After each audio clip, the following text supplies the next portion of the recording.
you know, be ballsy and do pasta. It is incredibly risky to make a tortellini in 45 minutes. God. But if you play it safe, you may not get noticed. I always forget it's such a bloody workout. 20 minutes! You have 20 minutes left. 20 minutes.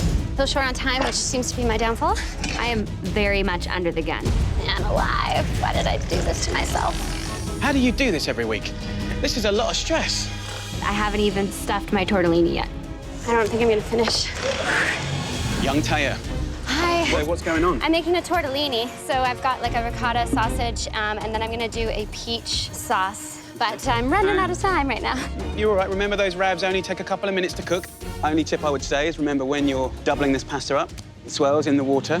Right. So just maybe question thickness of pasta. Right. But don't freak out. Okay. Don't Thank freak you, out. Chef. Be confident. I'm gonna try to do a couple thinner ones, take what he said, and hopefully I don't hyperventilate. Oh my God. It feels like I just won the lottery. It better be good.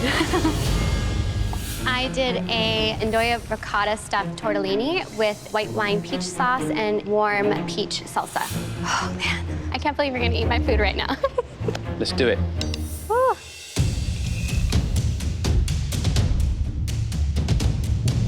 I mean, for me, it looks cute, it looks pretty, but then you eat it, and it's like, pow! Big flavor.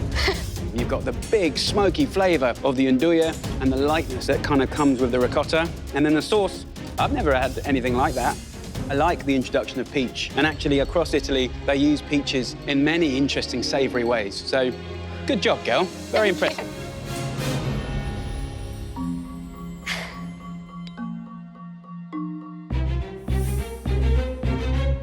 The filling it's good.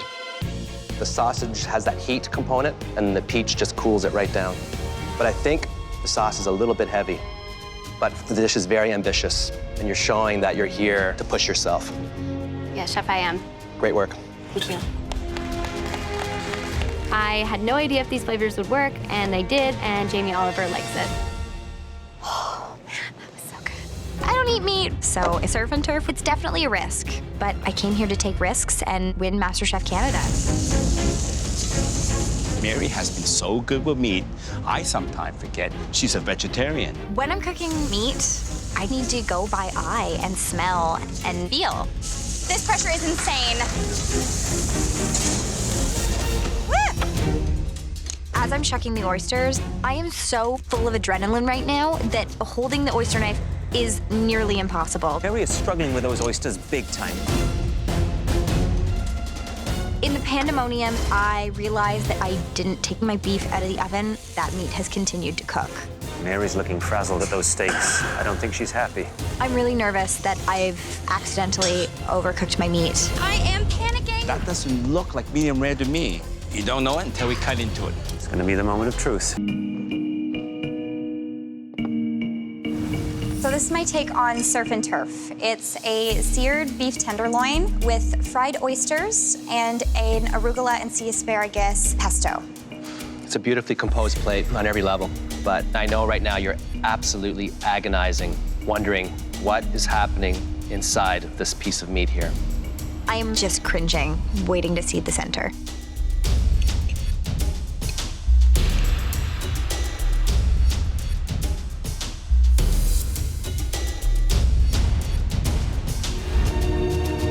Perfect medium. All right, let's dig in.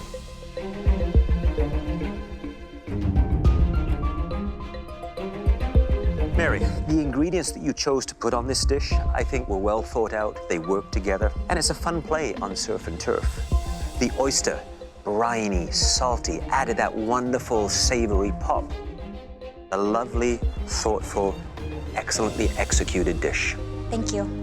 Mary, each individual component was perfect. The leek onion ring, I mean, that is genius. The pesto, sea asparagus, something very unique and something I would be proud to serve in my restaurant. Thanks very much. You know, Mary, I think you found your niche. Taking the old school and bringing it to the new school.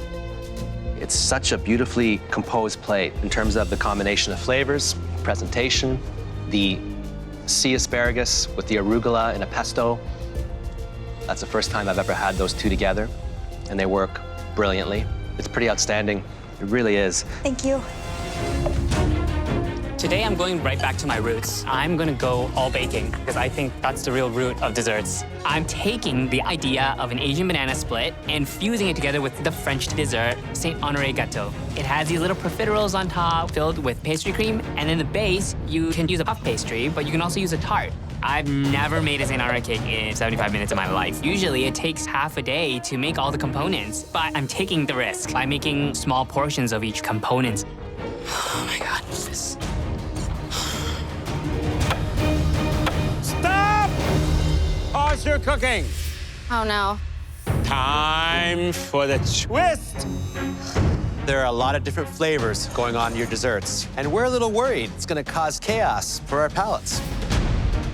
We want each of you to make us a palate cleanser, like a sorbet or a granita. Come on! We're making a full dessert here. There's a lot going on. Give us a break. You have 1 hour left to do it. Starting now.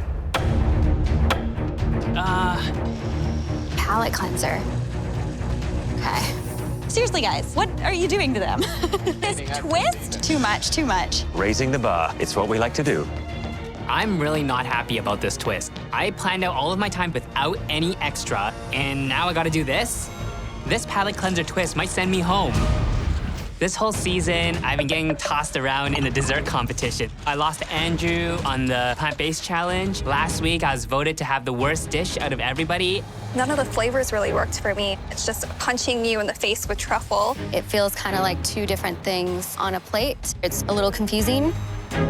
I felt like I really poured my soul and my heart into my dish, and to be ranked the worst really hurt. So today, I'm really gonna show everybody what I'm capable of. I'm baking these choux pastry with what we call cracklin, which is like a cookie on top, to get a nice crispy surface. The pressure is on. I need to execute because I am a professional baker. Christopher, How are you guys? this week is payback time, right? I certainly hope so. But I'm gonna go right back to my roots. I'm doing baking full out. I'm gonna be doing a play on the Saint Honoré cake, which is a classic French pastry. So what's a traditional honoré cake? The traditional Saint Honoré cake, you have the puff pastry on the base, and then you have the cream puffs on top. But today, I'm gonna be using a tart as a base, a banana financier tart. Bring in the banana. Then each of the cream puffs will be filled with a different pastry cream. I'm gonna have a matcha, a red bean, and a chocolate. Each of the cream puffs? That's right, we'll have a different pastry cream so that the whole thing is a banana split, but in a French pastry style. Oh my gosh, this sounds amazing. I'm so excited to see what you do. I got a lot to do, so fingers crossed. All right. I know you got revenge in mind, but remember, revenge is best served sweet. Okay? Thank you, Chef. 15 minutes, only 15 minutes left. I am panicking at this point. I haven't even started my palate cleanser. So I'm throwing together something that I would want in the moment. And I would like a nice, refreshing cocktail right now. I'm gonna make a play on one of my favorite popsicles from when I was a kid by taking blood orange, combining it with yuzu and apple juice, and then just doing a little bit of limoncello cream around the side. Come on. I'm squeezing these oranges, trying to think of what I need to get in the freezer next, what needs to be finished, how much stuff I still have left to do. My sponge isn't ready yet. My cream puffs aren't even filled yet. I don't know if I'm gonna finish this. I'm scared at this point. I'm not just panicked, I'm scared. I am genuinely worried that I'm gonna be going home today. Okay. I honestly do not know how Christopher's gonna get this done. It's a very ambitious cake to do in an hour. There are so many components to it. I could see panic setting in there big time. But if anybody can, it's him. I gotta make sure all the flavors are good. I have to bake my financier sponge in a little ramekin, so it'll be just the right size for my tart. But my sponge is still a little bit warm at this point because I didn't even have enough time to cool it. It's too hot. I'm just chilling my cake so I can put it into my tart. I just don't want it to be too hot so it melts the cream. But I'm really working right down to the last second here. 2 minutes, only 2 more minutes left. Actually, If you're not plating, you're in deep trouble. 2 more minutes. Should be good. This is crazy. Oh my gosh. This one's a nail biter. this glaze looks really nice. I just need to make sure the plating is elevated. Last minute. Come on, let's go. Last minute, everything on. Go, come on, Christopher. Don't forget that palate cleanser. Don't love it. 30 seconds, only 30 seconds left. Come on. Come on, guys. Come on, Push, push, push. That's that lemon.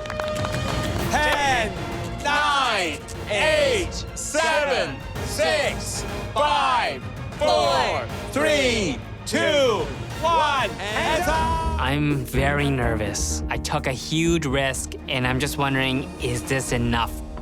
So today's inspiration comes from Eric Chong's Season 1 dessert, this Asian banana split. My palate cleanser is a frozen cocktail. It's a blood orange and yuzu sorbet. Around it is a little bit of limoncello cream. The cake I've done is the Saint Honoré Gateau, because when you think of banana split, you have the little balls of ice cream on top with banana underneath. And so I've done the cream puffs in 3 flavors, chocolate, red bean, and matcha, laying on top of a banana financier tart. Absolutely gorgeous. Wow, wow, and wow. So, Let me cleanse my palate first. That blood orange flavor, it's just amazing. And I'm hoping that that will be a perfect introduction to the Gâteau Saint-Honoré. Oh my goodness, look at that. Perfect execution of every detail.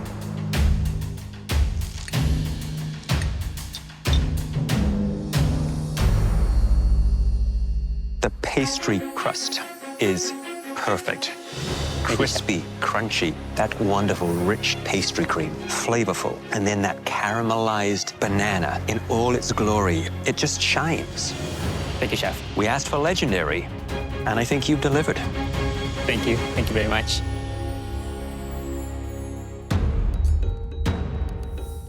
It looks amazing.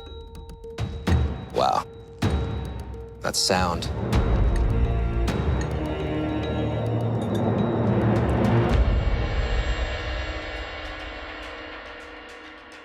This is not the best tasting dessert I've had in this season. It's the best in 7 seasons. Incredible.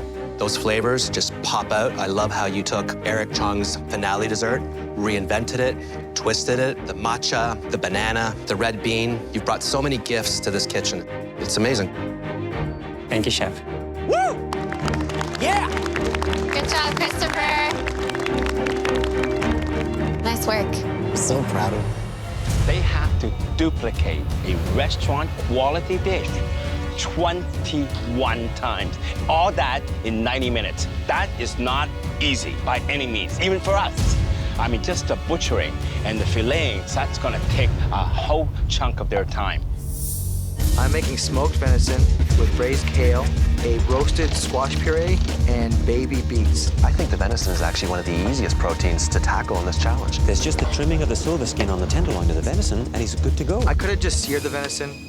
The reason why I want to smoke it, I want to bring a different element. I have to win this competition, so smoking it's going to separate me from the rest again. I'm comfortable with squaw because it's actually one of the things that we could get for free that my dad would go hunting for. I'm just gonna do it like I would at home on a mushroom gravy ragu with glazed heirloom carrots. Hopefully the taste will win the judges' hearts. Now, Lynn got the squab. Again, that's one of my favorite proteins. Squab you can almost treat like venison, for example, because they have a very similar lean texture to them, dense and rich in flavor. I like mine medium rare. I hope she does it right. Is there any other way? I've never smoked venison before using smoker chips, but I'm going to do that now. 45 minutes! You have 45 minutes left! The clock is ticking down, and my smoker chips aren't smoking. So I'm going to move them underneath the grill and see how that works. Whoa! Bad decision. The next thing I know, I have a fire. It's game over. Thank God. I didn't overcook the venison. David! Yes, Chef. So I saw the big fire there, but everything's under control, right? Yes, Chef. So you come from a big Portuguese family, right? Yes, I do. So this should not be a big problem for you, 21 dish. That's probably about 1/4 of what you usually do for big family gatherings, right? You're absolutely right, Chef. Unfortunately, I usually start a day before, not 3 hours before. I hate to tell you this, David, okay? Yes. You don't have 3 hours. Thank you, Chef. First up is David. This one plate is everything. I'm either packing my bags or going to the top. David, would you please describe your dish? Today we have a venison loin with braised kale, a puree of squash, also a trio of the beautiful beets, and a red wine reduction. Did you get the smoke on the venison you were looking for? At times there was a little bit too much smoke, but yes, I did get the smoke I was looking for. It looks stunning. Can't wait to try it. Thank you, David. Thank you. This dish looks amazing. It tastes amazing. But you know what? Everybody's is going to be amazing today. We're all fighting for the same thing. So I think the plating is really quite attractive. Elevated it, it's got a certain level of sophistication, but it's a little unusual and has a free spirit to it also. Looks like you did a great job here on the cook of the venison. It's perfectly seared. You have this wonderful medium rare in the middle. I mean, what a fantastic job. If I was to make one small complaint, the balsamic glaze is too thick. If this was just a slight bit thinner, and I can get all the beetroot and all this coming together, it would be just perfect. David's venison was very good. It melted in my mouth. Next up is Lynn. I hope the judges recognize in my dish that I've worked very hard with my plating and that my flavors are there. For you today, I've made a butter pan-seared squab breast, and it's served alongside Riesling, maple, and apricot glazed carrots on a mushroom ragu. It looks fantastic. Thank you. Thank you. And the squab looks like it's perfectly caramelized on top. Stunning. I think the presentation here is absolutely beautiful. I mean, it looks great, but I'm curious, how's it cooked? Squab is one of the trickiest proteins to cook just right. Now I want to see medium rare. Wow, look at that. It's incredible. Beautiful. I love the white gravy. With the sweetness of the squab, the gaminess, it lets all the ingredients speak out louder. For me, I would have liked to have seen a little bit larger cut on the mushrooms. If they were bigger, be able to identify the mushrooms that she was using. Overall, it's a wonderful dish. I thought that Lynn's squab was delicious. It's seasoned well. It has a great sear on it. I would definitely order this dish in a restaurant. Today I'm making peaches and cream. It's ultimate comfort. I feel like people think I can't cook sweet, but I can. I want to show off to these guys that I'm a little bit of a threat. I think because I wasn't a runner-up in my season that a lot of people here underestimate me. I want to prove to the judges that I'm a competitor, and I want to prove that I can do sweet as well as savory. When I was on MasterChef Canada the first time, I really felt like I didn't show everything I had. The pastry cream, not so good. I can't taste the vanilla at all. Back then, I was tripped up by the dessert. But I want to grow in this kitchen. I need to push myself. So I'm gonna flambe the peaches with brandy, and I'm gonna do a chai spice vegan creme anglaise. Taking this risk is scary. If I can't execute properly, there's a great chance that I will go home. Hey, Andrew. Chef, how are you? Looks like you're making something sweet. I think I am. And you notice how beautiful that caramelized with the alternative butter because it doesn't burn as quickly. Tell me, what are you doing there? Some nice caramelized peaches with crumble on top, baked in the oven. A nice pour of creme anglaise made with silken tofu. Okay. Some of the soy milk. Yes. It's chai spiced. And then I'm doing a pistachio praline. Very excited about this dish, but remember, must look good. Yes, that's the plan. Thank you, Chef.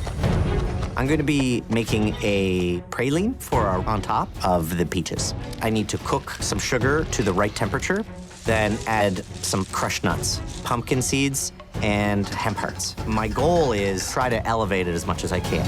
Let's go into the freezer. The last time I cooked a sweet in the MasterChef Canada kitchen, I was eliminated. Of course I'm nervous. Today, I prepared for you peaches and cream. All plant-based. I made a short crust and pistachio praline, Chai spice creme anglaise. with silken tofu and soy milk. Andrew, I love the look of this.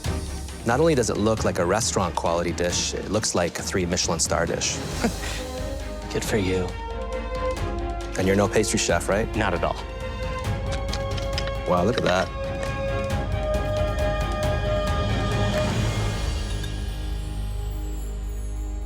You've made an error in judgment.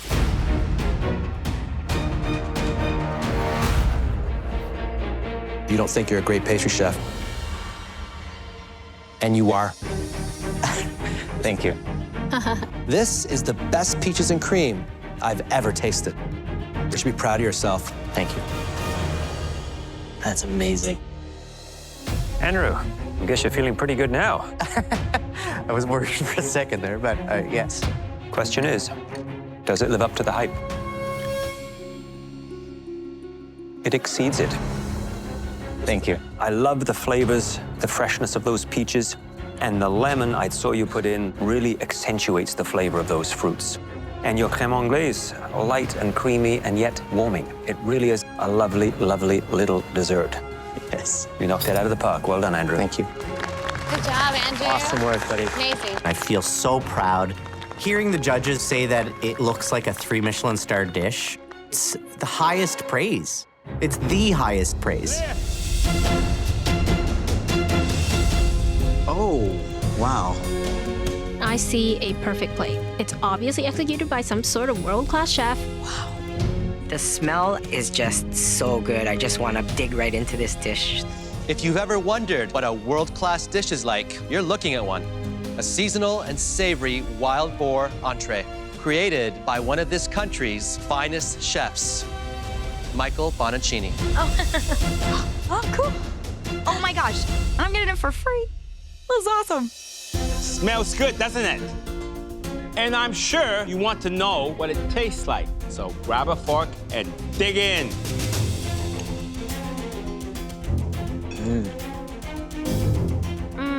So juicy, so decadent. I could eat this whole thing.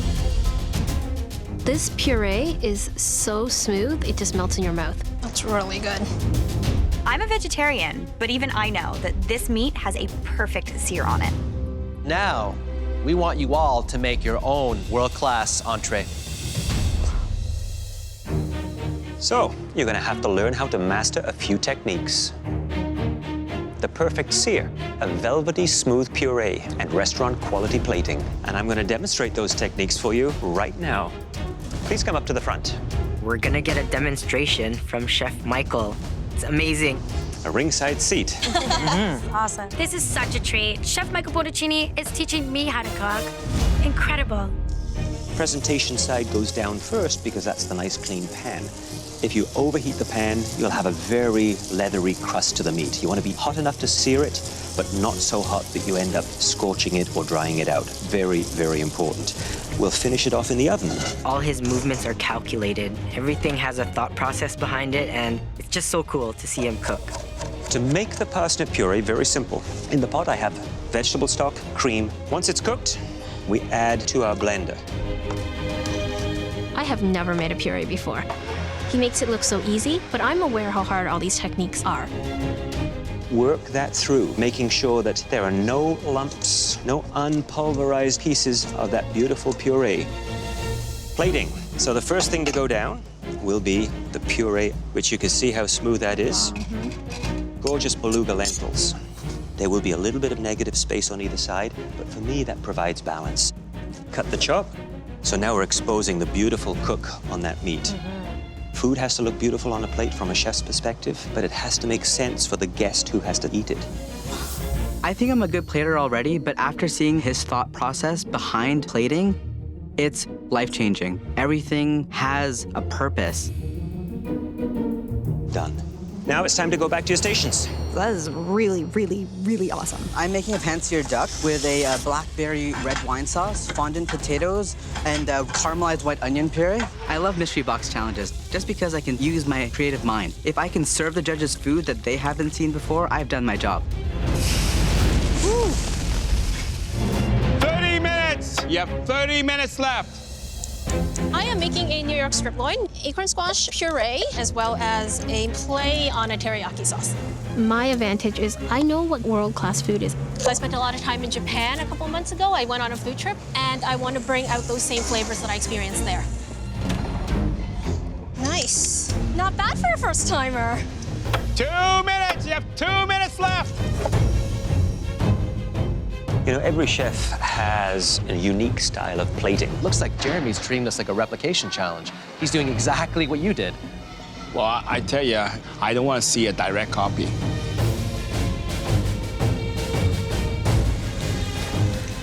30 seconds! You have 30 seconds left! I'm waiting for the very last second to slice that duck breast. If I don't let my duck rest long enough, it's gonna bleed out all over my beautiful puree.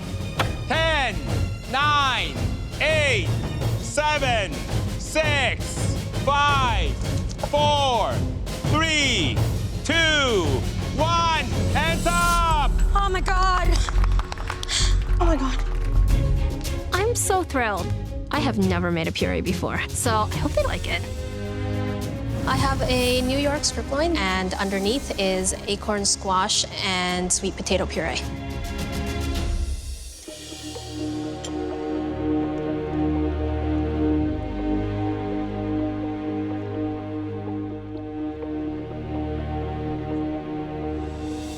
Nicely seasoned steak, it's nicely cooked. The puree is absolutely wonderful when it is that creamy and light and beautifully seasoned. The puree adds a wonderful gold background to it, but I do feel it's sort of one step away from being fully complete. Microgreens, that might have done it, just to give it one additional pop of color. Overall, you had a great idea and you pulled most of it off. Thank you, Chef.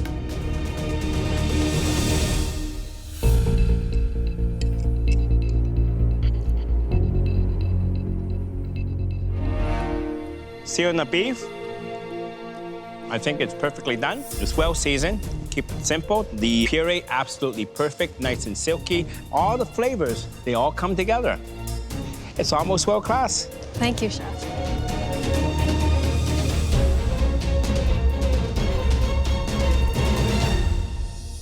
The second dish we like to see was made by a home cook who is no stranger to elegant plating. Please bring your dish forward. Matthew. I feel really confident about this dish, and I think it's a winner. So we have a pan-seared duck, fondant potatoes with a caramelized onion puree. You make me really proud.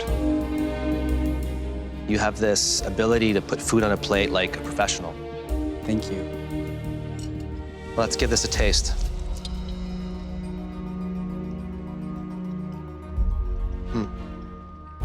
The duck is delicious, great flavor. The only misstep is the fat is not rendered down properly. You should have cooked that down more. Thank you, Chef. Dish looks like almost like an artist's palette. Gorgeous. Let's see how the flavors work together. Intelligent flavors. That onion puree really stands out. Beautiful and smooth, but deep and complex. Well done. Thank you, Chef. I've never felt as confident about a dish in this competition yet. Andy, Chef. where are you from, Andy? East Coast, in Dartmouth, Nova Scotia. And your biggest nightmare is the lobster? Have you considered moving to Calgary? I've practiced a lot of lobsters at this point. That disgusting lobster dish from season 5. I feel like I'm drinking seawater. I'm blown away that I served this. The second I got home from MasterChef Canada, I was all in on food. I've worked in kitchens, I've started my own catering company, I've done my own online business. Food is my life now. I'm doing this one for my wife. She has allowed me to chase this dream so hard. We mortgaged our house. She would come to dinners with me and serve. She would babysit our girls when I would go out to do gigs. I think a lot of the confidence that I have now, both as a man and as a cook, comes from her support. So this time I am 100% doing it for her. So what are you gonna do with that lobster? We have a butter poach going here. We're gonna do a really deep, beautiful, smoky cream sauce. I've got some dill oil, I've got some buttermilk biscuits. You would never have a lobster without a biscuit back home. I see the confidence. Good luck. Thank you so much. I'm making monkfish sinigang. It's a traditional Filipino dish of tamarind paste and fish sauce. The last time I cooked monkfish, Chef Alvin told me that I did not treat the protein properly because it's considered poor man's lobster. That's like using filet mignon in a stew. I have to tie the monkfish so it stays round while I cook it. Feel good. I'm ready to redeem myself with this dish. Andre, how are you? Hi, Chef. Before I say anything about the food, I just want to say that I am extremely grateful for all the work you've done as a frontline worker during these very, very difficult times. Thank you, Chef. Before the pandemic, I was doing a lot of food events, and I was really trending upwards and getting my name out there. Being a frontline worker, I had to put all my food on hold because I had to work full-time. Right in the hospital, I had to clean OR rooms, making sure there was no spread happening. I'm so happy to be back in this kitchen. Making it all the way to the finale of season 6 made me realize I should be in food. Damn Uni is gonna curse me forever, but I'm gonna give it a good treatment today. You use a huge slab of cauliflower. Where's the sea urchin there? So here's cauliflower. Uni is very delicate, so I'm gonna treat it very nicely. So today I'm gonna be making a amos bosh. I'm gonna have it with uni butter and coconut noodles. And instead of rice, I'm gonna have rice paper. And I'm gonna fry it so it's nice and crispy and make a cup out of it. Okay, well, listen, good luck. I'm excited to see what you do. Thank you, Chef. All that's going through my head is, Andy, did you overcook that lobster? Did you? So today I made a lobster and smoked oyster chowder with a buttermilk biscuit. That certainly is a buttermilk biscuit. It's huge. The presentation of the dish, great quantity of lobster in there, absolutely exquisite. Look at that, dripping with all that goodness.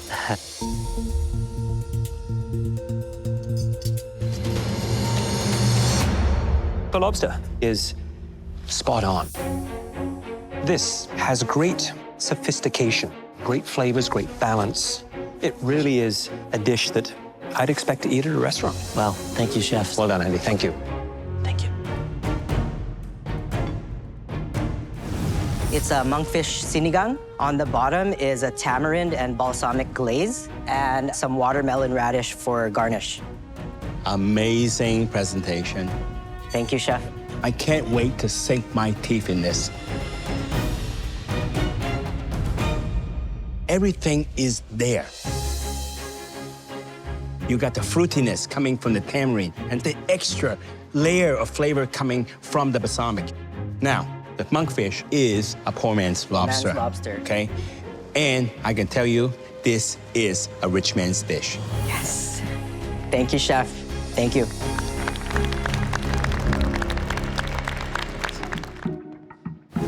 I made a pickled guava skin and uni butter coconut pasta. I mean, this is a complete change from what I saw last time. Beautiful presentation. I love the colors. I love the natural feel. I really love that. This is wow. I love the different textures. You got the crunch coming from the cracker. You got the silky smooth from the sea urchin. Yeah. And then that pickle gives it a bit of acidity, gives it a bit of freshness. You got the full balance in here. And you spend all that time in the front line. This dish could put you at the front of this line.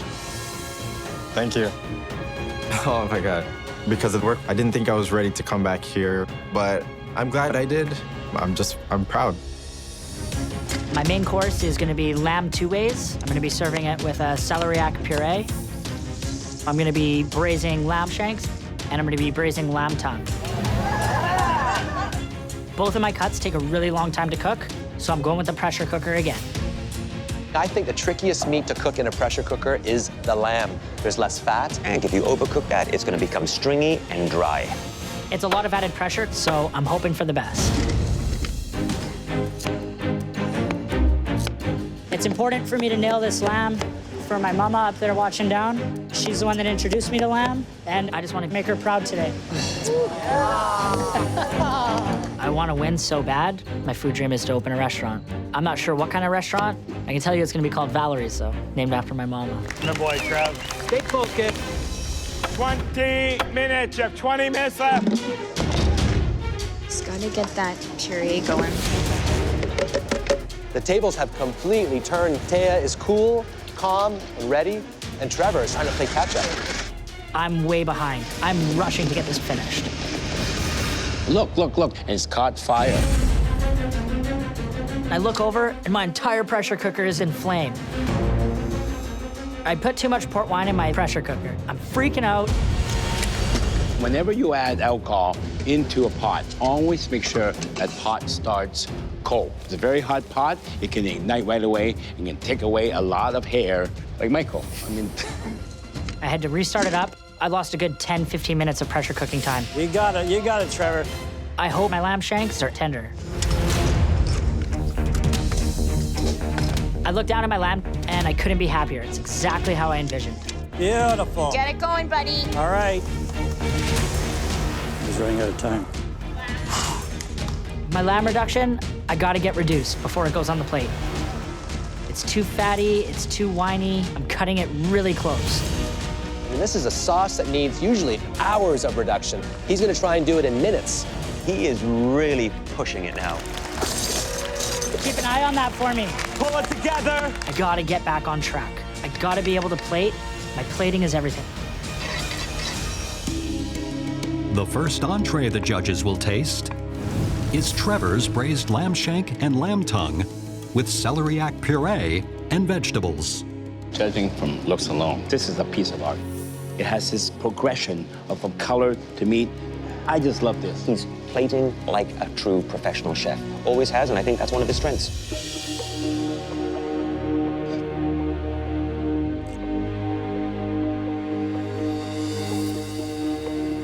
The flavors of the lamb shank, I think, are wonderful. Great depth of flavor. It is cooked beautifully. I would have loved a little bit more of that braising liquor as a sauce, reduced and poured over it.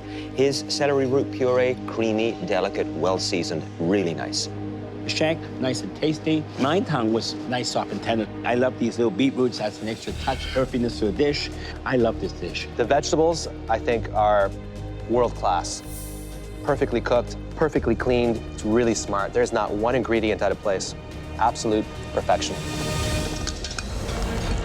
Is that rice? Yeah. You're puffing the rice? Oh, that's so cool. Oh, nice. Jennifer's doing a take on sugary breakfast cereal.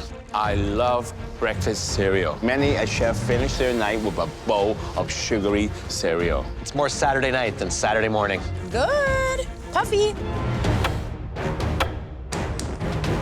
If I'm going to serve the judges treat cereal in the finale, I better make sure that there's some good technique in that bowl. Let's see what happens here. I'm making a chocolate crumble, meringue marshmallows, a sugar-cured egg yolk with a brulee, chocolate ganache, and tea smoked milk.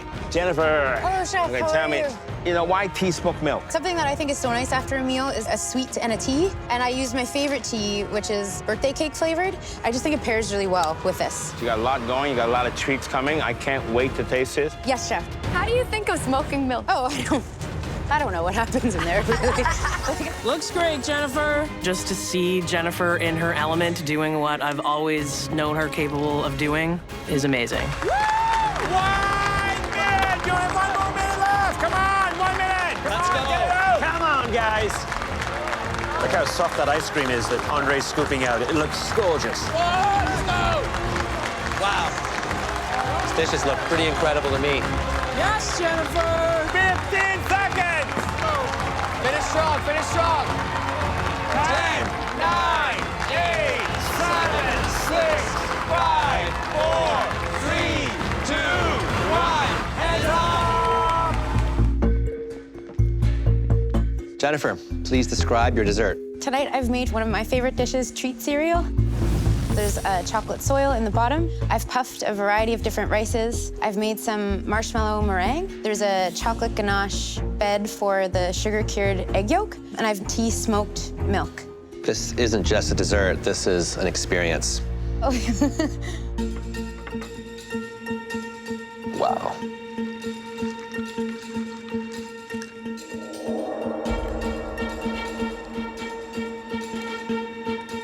Jennifer, that first mouthful is a bit of a mystery as to what's in there. The second mouthful, it starts to define each flavor and texture. That subtlety of the smoke of the milk, that rich, complex flavor of the ganache, the texture of the puffed rice. There's something grown up about it. If there was one adjustment, one caveat, I would like just a little more sweetness. But it really is a tremendous dessert. Thank you, Chef. All these treat cereals that I missed as a kid, The ones I crave, I recognize it all here. So my dream has come true, but in a sophisticated adult way. Thank you, Chef. This dessert is absolute creativity. It's somebody who's really mastered technique, flavor. You can't teach this. This is one of the most original desserts I've ever had. Thank you, Chef. I kind of just wanted to give them some of the sense of wonder I have felt the entire time I was here. I'm just so happy. Lynn, what are you making over here? A medley of foie gras and lobster. And I'm making a homemade poppy seed cracker for the foie gras mousse. Wow, that's ambitious. How are you going to make sure the foie gras is perfect? I am gonna make sure my pan is really, really hot. I'm gonna use 3 different pans for the 3 different pieces. I can't wait to try this, Lynn. Good luck. Thank you. Lynn, she's got so many delicate things to put together on the plate at the last minute. Nice job, Lynn. Nice, Lynn. Beautiful, hun. Our pan's on fire. I certainly don't want to be tasting charred foie gras. Flame's too high on that burner.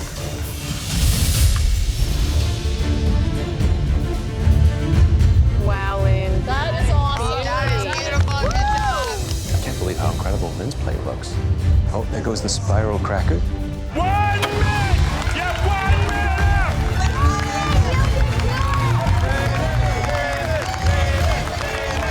One word. Incredible.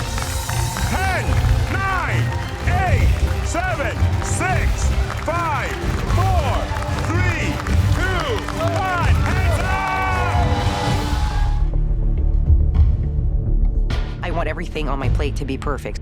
My dish is a lobster and foie gras surf and turf served with a homemade poppy seed cracker. It's very impressive and is definitely restaurant quality plating. Thank you, Chef. Let's have a taste.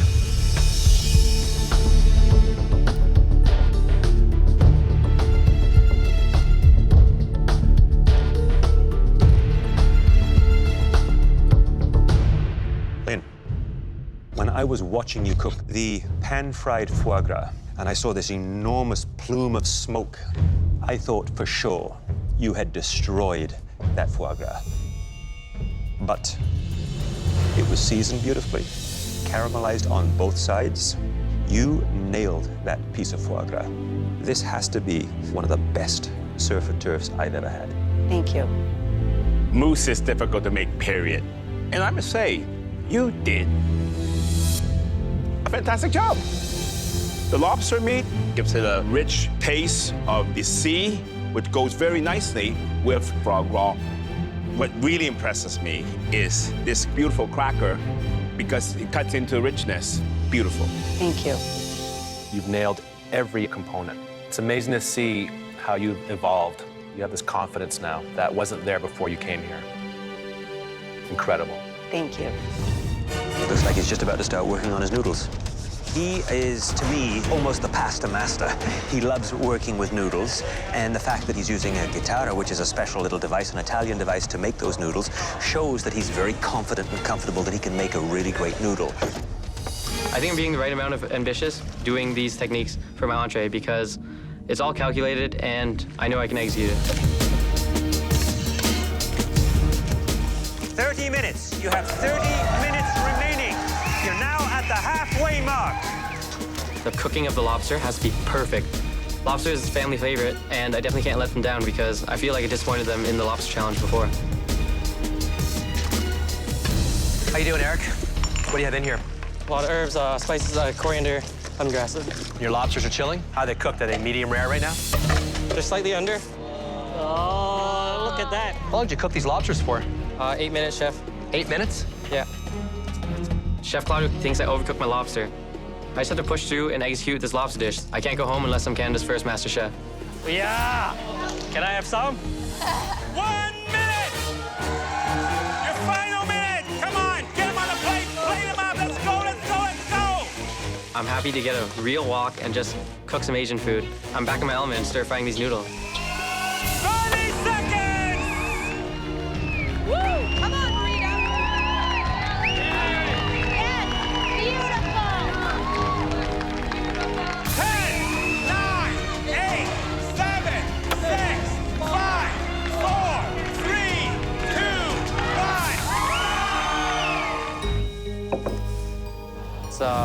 homemade egg noodles with lobster sauce, aromatics, spices, and then lime segments.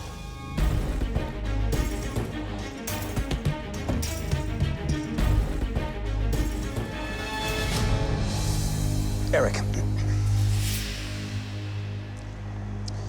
you've learned how to cook lobster to a T. The noodles are amazing. The sauce, not too creamy and over-the-top rich, but is subtle with flavor. It's a fine dish that I'd serve in a fine restaurant. Certainly one of mine. Thank you. It's impressive. Eric, by using the guitarra, you have the perfect, what we call the Shanghainese noodles. You know, you got that nice, smoky, burnt flavor. Here is when you're mixing East and the West together, and you do it right. Very, very smart. Thank you, Chef. If you look back at the cook that you were when you first entered this competition, and you compare that person, that skill level, to where you are now, it's night and day. Thank you so much, Chef. Whatever the outcome is today, you need to cook. They gave me the mackerel. I know it's fairly fatty, so I'm just grilling it and curing it with quick pickle will help tame the oiliness of the fish. I've been fishing since I was a kid. It was one of my favorite activities to do with my father, so I'm feeling more confident than I have in the past. Not only am I not going home, I'm gonna win. 10 minutes! Meat is all about minutes. Fish is about seconds. Seconds make a very big difference when you're cooking fish. Smell it, Jen. Smells beautiful, girl. It is a lot more tricky, I think, than cooking chicken or beef because it is so delicate. Light and delicate. I need to flip it over. I don't want to lose the skin. Look at Jacqueline. Look at her fish. Yes! Thank God. Beautiful. I'm elated. I have never produced such a beautiful dish in my life, and I can't wait for them to taste it. It's a grilled mackerel. The sauce is an almond puree. The beets I cooked in beet juice, roasted tomatoes, and then there's a radish pickle. It's a tricky fish to cook because it's so thin.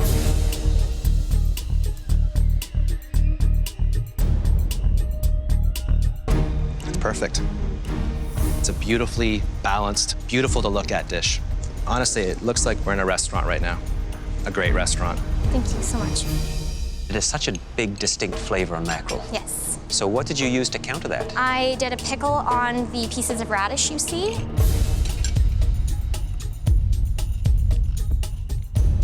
Beautiful balance. Thank you. Well done. Thank you very much. Great dish. I'm making a soup inspired by my favorite meal from my Sunday lunch. All fresh ingredients, and it's absolutely delicious. I think you can tell a lot about a cook in the way that they make a soup. She's actually very gifted when it comes to layering all those Caribbean, Trinidadian flavors. A soup, to me, is just too simple and plain for a finale dish. It's got to be really good to impress me. Is your soup here?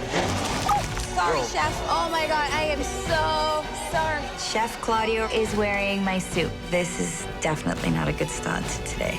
All over his jacket. Oh my God. Oh, I must say, it's quite delicious, actually. Really? I wanted to take something that's traditional, Trinidadian, and take it up a notch. I have a pumpkin callaloo soup, a coconut lime creme fraiche, a nice breadfruit chip on top, and some lime pepper sauce. Rita, I quite like what you've done, presenting the garnish and then serving the soup separately on the side. It's a nice way to help elevate the service of a soup. So well done on that. Thank you, Chef.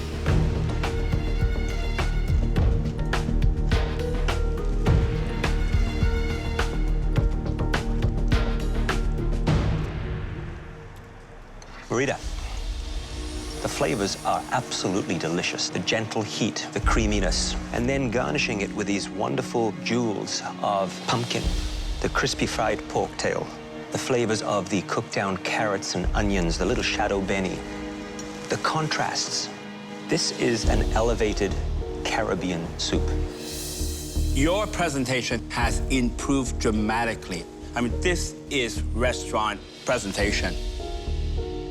The taste, absolutely spot on. I mean, I would come back again, and again for this soup. It's a beautifully balanced soup. What I find extraordinary about it is that you've taken ingredients from your homeland, and you combine them so brilliantly with some Western ingredients as well. You've just left me wanting more. So it's stunning. Thank you, Chef. There are 6 elements on my plate. One of the elements is black olive pistachio dark chocolate bread. I have to get that bread made because from start to finish, it takes an hour.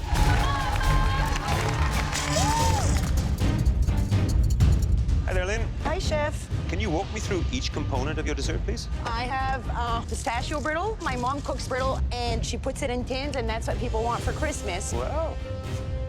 I also have a mascarpone mousse. This is an olive oil savory bread. We all love bread. French people love bread, right? Yeah.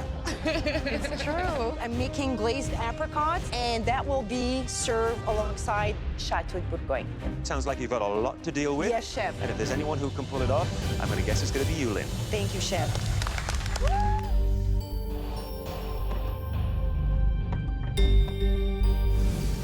My dessert's a plate on a cheese plate. It has homemade chocolate olive bread, pistachio brittle, a mascarpone mousse, candied apricots, and my favorite cheese, Chateau de Bourgogne.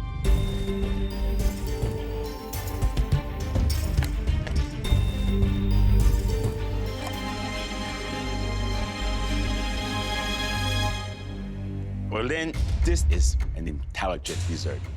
The chocolate bread with the pistachio and the olive goes very nicely with that salty cheese. And the apricot, that's delicious. This is a plate I would like to share with my friends. Lynn, the mascarpone mousse. Mascarpone can be extremely rich and heavy, but you were able to present it in a way that delivered a featheriness to it. My only comment would be the brittle, because that was the sweetest element. I felt it was a little bit of the odd man out. But everything else was really very, very good. Lynn, you've done something very, very rare on this cheese board. You've mixed 2 ingredients that work so beautifully together. The olives and the chocolate. It's actually one of the most memorable things I've had in the entire competition. I would serve that in my restaurant any day. Right now I'm working on my financier, getting the dry ingredients all ready. It's like a pound cake. It's a little bit lighter. There's egg whites that are folded into it. She's pairing that with blueberries and a corn ice cream. I think this sounds actually very intelligent. Corn and blueberries just kind of make sense to me. They both grow at similar times, so Mother Nature wants them to be eaten together.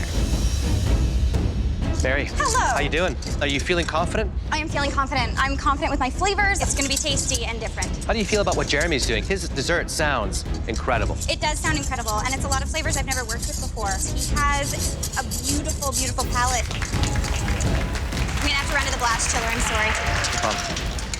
Don't drop it.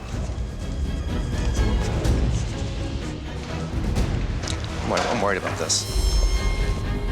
She's got to get here fast. That's going to burn. Are you concerned about this at all? No, this is actually doing exactly what I wanted to do. Okay, good. You had me worried for a second. This is just cream with a bit of sugar and salt, and I'm cooking the heck out of it. Except brown butter crumb to go under my ice cream. It's really tasty, trust me. How close do you think this competition is right now? Super close. Super close. Like super close. And I am feeling it. I'm going to let you focus on your dessert. Thank you.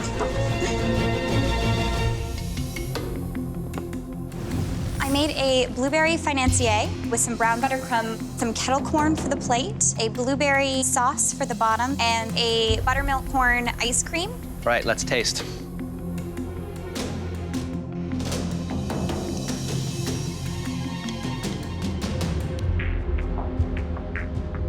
You know, Mary, the sophistication, really appeals to the professional side of me.